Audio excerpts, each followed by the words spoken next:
Hey, Spuddies! PotatoMcWhiskey here, and welcome back to Let's Play Civilization 6, where we got ourselves a very nice little empire coming in here. We got ourselves a beautiful little holy site. We're working on the Temple of Artemis, and we may in fact even get it, and we're planning to grab ourselves the Mahabodhi Temple, not the mausoleum. We are actually planning to get the mausoleum over here. Now, we do have a bit of a problem in that our empire does not have that much in the way of production. We do have an okay amount of production coming out of this here holy site, thanks to the work ethic ability of our beautiful religion that we managed to grab. But, you know, I think we're just going to kind of try and play it by ear and figure out what's going to happen in the next few turns. So let's make a deal. What do you got? You got nothing? Okay, you actually have got diamonds. What did it take? 18 gold and 1 gold per turn. That's actually a pretty reasonable deal to get both of my cities up to a higher tier of happiness, getting us a 10% amenity boost to both our production, our gold, and even our science and culture, I believe, will get amenity boosted, and even our growth. So 10% across the board means the city is more efficient. We have an archer now guarding Angkor Thom. We do have settler production plugged in.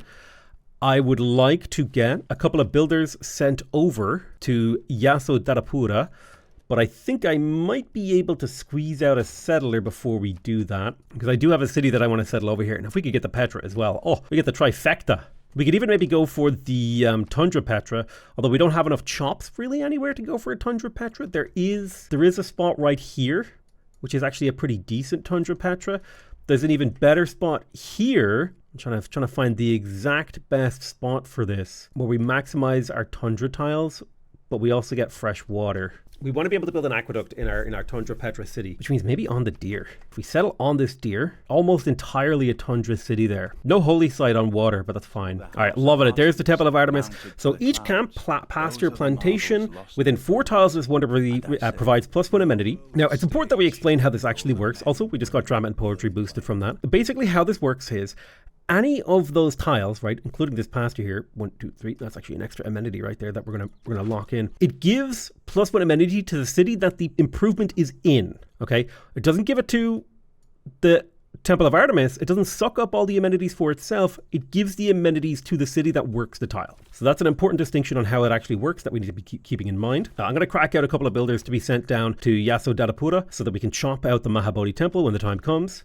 In Yasodharapura, I think we're going to grab ourselves the monument because we love that culture. We love culture in this house. This is a cultured house right here, okay? We love culture. A barb camp has appeared. Okay, it's all the way over here, so we don't necessarily care about it. Stonehenge has been built. Etamananki has been built. Etamananki would have been nice this game, but I don't think it really... The problem is it's an opportunity cost thing, right? There's only so many wonders you can get your hands on. There's only so much time and energy you can put into wonders. There's mysticism, scientist points, all that stuff, the oracle, as well as preserves. I would not mind playing around with some preserve stuff maybe later on in the game. I have 2 envoys to play with. I would love to be suzerain of Kandy, so I'm going to pump 2 envoys into Kandy to see if we can get control of them. Being suzerain of Kandy would mean the value of exploring for relics goes to the moon when we get the Prasad. All right, one builder is going to focus on improving this tea.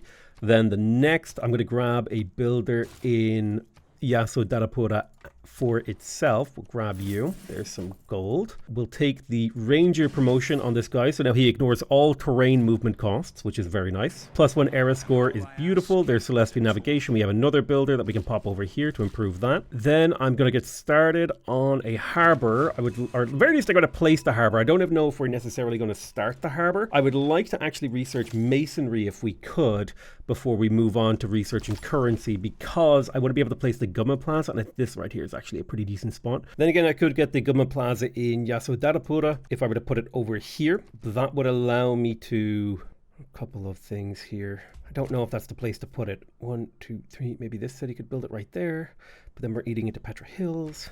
It's hard. Angkor Thom, what are you building? Let's have a look at the envoy quests. Train a galley for lower, not a bad one. I think I'm going to grab myself another 2 archers so that I can send them out and clear out an area for me to settle the Tundra Petra city. Might be able to get it. We might not get it, but we got to try. All right, another plantation. The amenities in this city are sky high, giving us a 20% boost across the board.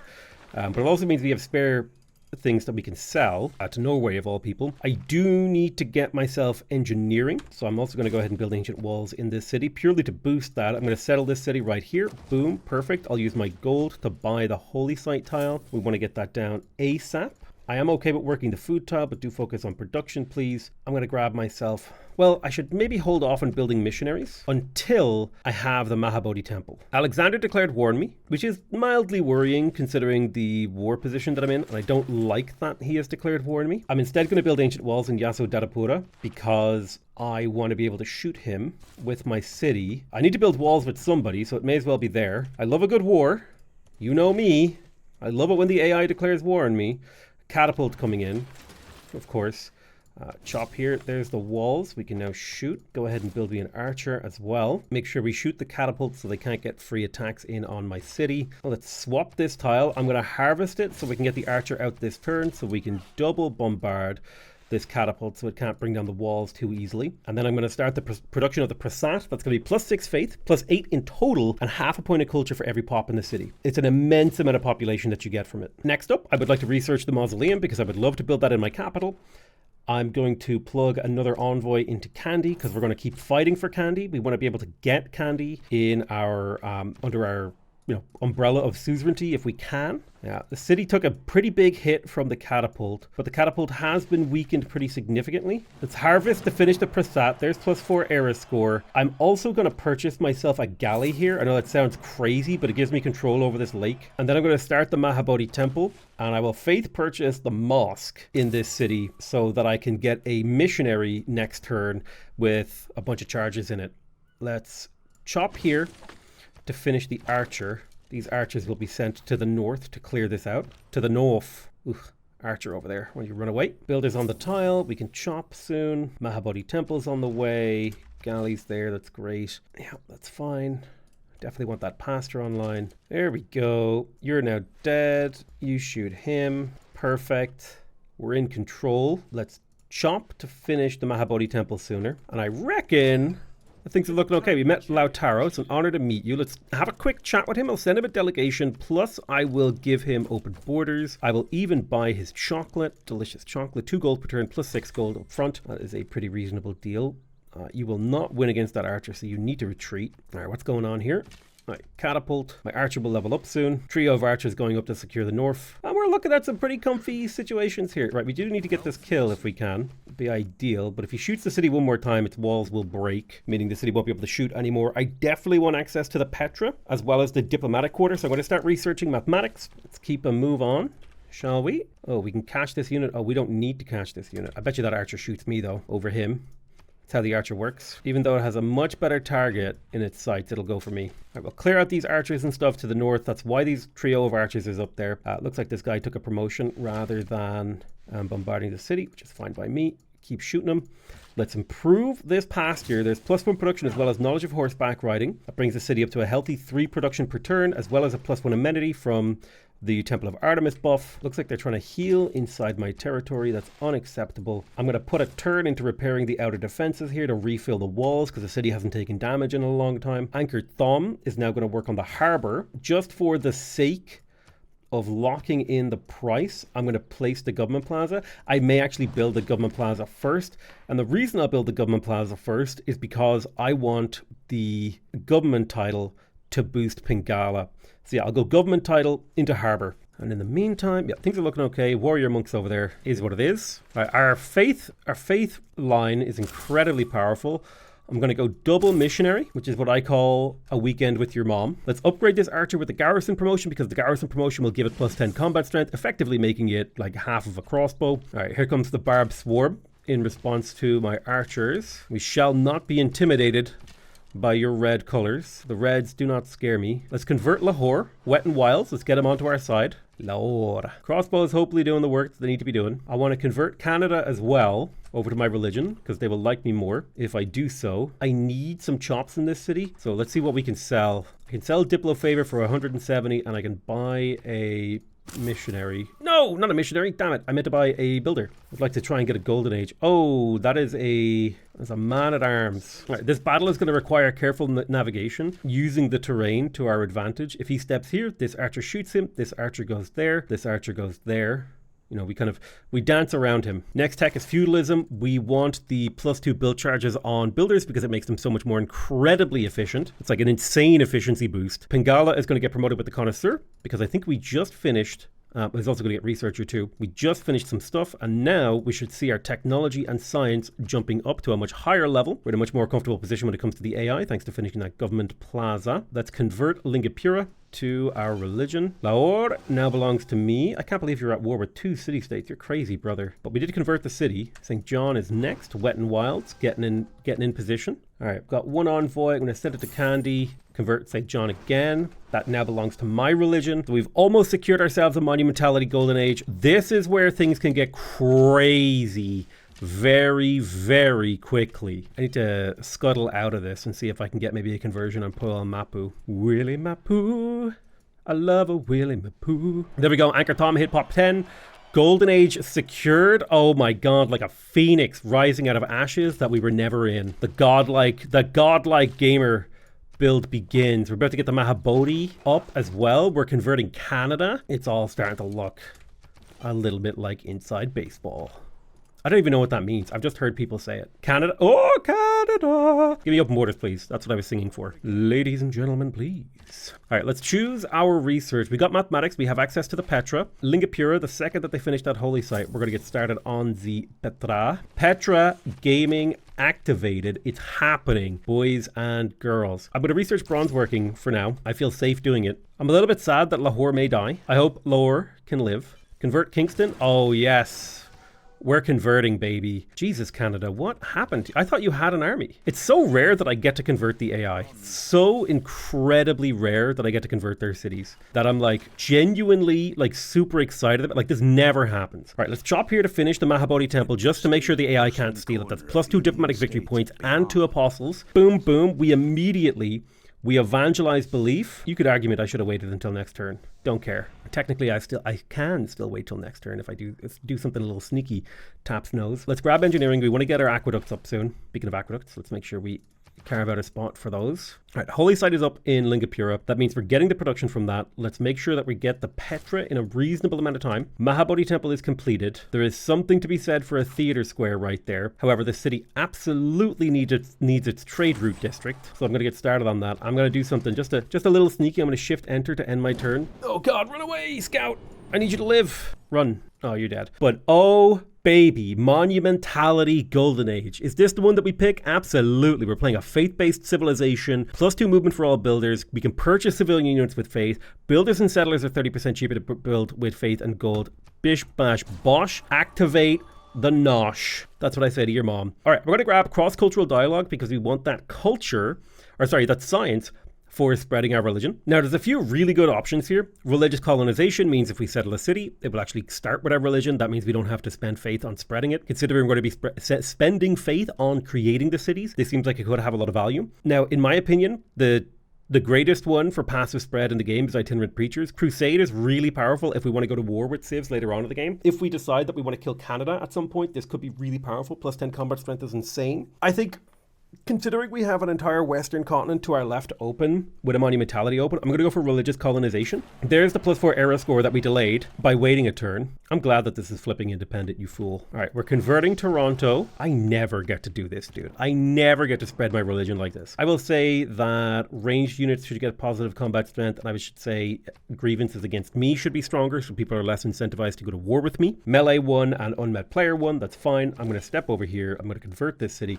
Toronto is now following my religion. We're getting 9.7 science from our beliefs. Kingston is somehow flipping independent. It's probably not going to flip independent in time, but probably due to the fact that Canada and Alexander are both having dark ages. I wouldn't mind owning Lahore. So like if it flips to me, I'll take it because it's a mountainous river city. It's like perfect for my empire. Right? You put a little aqueduct right there, 2 farms, put a little holy site right there. It's on a river. Bish bash bosh, commercial hub. Chop here to get that commercial hub up. I'm also going to start a builder in this city because we're about to finish feudalism. We're also about to finish engineering, and then we're going to pick up apprenticeship. That's kind of like the next pathway. We finish engineering, we get our aqueducts up, then we go straight to apprenticeship after we build 3 mines with this builder. And those 3 mines will serve as the boost that is required for workshops, meaning we get a bunch of production out of the land that we have, and placing mines becomes incredibly valuable. Somehow my scout survived. I'm going to fortify him right there. Puel Mapu, we will try to convert it just to be annoying. +1 era score for getting the engineering technology research. No, it was feudalism. Let's go ahead and plug in serfdom. We want that serfdom. immediately. We don't need colonization anymore because we're going to be buying our scientists, or our settlers with faith, which means we want scripture for work ethic bonuses. Let's pop that in. Perfect. Now we're getting an insane amount of production, an insane amount of faith, and an insane amount of food from our holy sites, and we can start thinking about our next settlements. I'm going to let's start thinking about this. So if we do in fact want to try to go for the St. Basil's Cathedral, it's 100% religious tourism from the city. It's +1 food, +1 production, and +1 culture on all tundra tiles, and it must be built adjacent to a city center. So if we kind of think about how we can optimize this, there's like a nice thick strip of tundra over here, and we can use these mountains to get fresh water and things like that. The thing we're going to struggle with is getting production into the city, but if we can chop out a holy site, we'll be fine. Which makes me think that we can't, as much as I want to settle on that deer tile, I think settling on that deer tile is a mistake because that's worth 2 chops. But as we move to the left here, you can see the number of hills in this city starts to go to an insane level. So what if we were to settle on the copper instead? Now we still want a aqueduct in this city, right? And we still want a holy site in this city. Those are necessary. Those are just necessary. I'm making a beautiful little empire. All right, there's recorded history. This is going to give us a governor title, which is fantastic. We'll be able to upgrade one of our governors. Maybe we don't need Pink Island upgraded anymore, but we could maybe grab someone like Amani or something. So we've got the harbor in Anchor Thumb. That's all we need to build a mausoleum. Let's get the mausoleum slapped down. I decided to place a city over here. It's a comfortable little city. Not going to do too much, but it should be fine where it is. Actually, now that I'm thinking about this, if I move this city up to the right 1 tile, I could actually get freshwater aqueduct in it. And the aqueduct is one of the more important buildings. So I will in fact do that, and I'll faith buy a settler in this city to send it up and around for safekeeping. All right, we've got a lot of these bad boys coming at us, so it might be a bit of a gauntlet for this settler, but we'll make it work. Let's place our aqueduct in Yaso Derapura, and I'm also going to place it in Anchor Thom. I actually think the aqueduct is more important than the mausoleum, believe it or not. Oh god, a skirmisher, barb skirmisher. It's the last thing I wanted to see up there. I'm going to faith purchase a builder over here in Lingapura so I can get a couple of extra mines up. Convert that city perfect. We basically completely converted Canada over, and that's getting us a lot of passive science. We're able to turn our faith into whatever we want, really. Christ. All right, mines are going up. We need 1 more mine to boost apprenticeship. And let's have a look here. Lahore has flipped independent. It's flipping to me, believe it or not. You're fortified on the wrong tile. Dead archer feels bad, man. You're not going to make it if you go that way. Of course you aren't. That's the way this stupid game works. I need a stronger unit to escort. Don't really have many in the way of options. Maybe I can buy a man-at-arms in the near future. I'm going to grab Amani and I'm going to plug her into Candy. The second I have suzerainty of Candy, I'll be able to do a lot of really interesting things when it comes to exploration. Feudalism is complete. I think we go to monarchy here. It's pretty natural to go to monarchy in a tourism faith game. Housing per level of walls, all that stuff. Diplomatic favor from Renaissance walls is juicy. Okay, apprenticeships is done, which means we get that +1 production from mines coming in the next turn or 2. I'm going to faith purchase a builder in the capital so we can get at least 3 mines up. We need that production. We need to start scaling up our production. We can't just rely on work ethic forever. All right, where is the man-at-arms? 600. Damn, that's expensive. What can I sell? Well, I don't want to sell that. I'm on the verge of affording a man-at-arms, which should do the job of protecting my settlers. I'm going to shoot this catapult, sorry, not this catapult, the chariot with my city. Lahore is flipping to me, so that is a free city that we can go ahead and yoink. +3 era score because an enemy city flipped to our religion. This is the power of having strong passive spread. I'll move this man-at-arms to the north. We got our aqueduct. It's time to build a mausoleum now. Our faith line is ridiculously strong. I'll buy a settler in Lingapura. We want to send that to the left. Coming into Yaso Derapura. I think a theater square is a natural transition for my build. I need you to fall back to a safer distance. Doing a little scouting, hoping I can find more natural wonders once I'm suzerain of Candy. We're in position to settle. We've got a man-at-arms coming to the north. I've got a settler going to the left. I would love to settle within 2 tiles of the Giant's Causeway. There's a really nice holy site adjacent to it. You don't get the food. Yeah, it has to be on a river to get the food, but still a really nice holy site for adjacency. And I'm going to take stirrups because pasture improvements receiving +1 food is pretty decent. Shooting this crossbow, who's menacing my cities. Yeah, we're looking okay at the moment. I'm feeling good.